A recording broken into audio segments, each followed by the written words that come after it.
video, mag-workout po tayo mga idol. Mag-workout po ito. So ang target po natin mga idol ay ating abs mga idol. Lower at saka upper abs ang target natin mga idol. So tara, let's go. Nagsimula po tayo dito sa leg raise idol. So ganyan lang ang forma mga idol. So 40 seconds abs workout. So ang purpose po nito mga idol, ma-burn ang ating fats idol. So ang target nito idol ay ating lower abs.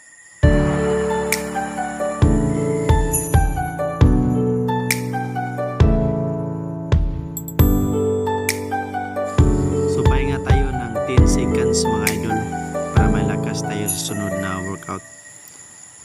So next workout natin ay tinatawag itong toe touch. So ganyan lang mga idol. Only 40 seconds talagang mabuburn talaga ang mga fats mga idol. Take note mga idol, dapat meron kang balanced diet mga idol. So dapat kaunti yung calories na iyong i-take sa iyong katawan.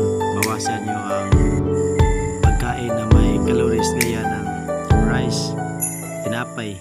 So dapat bawasan lalo na sa mga pagkain na processed food. Dapat mas bawasan po natin yan mga idol.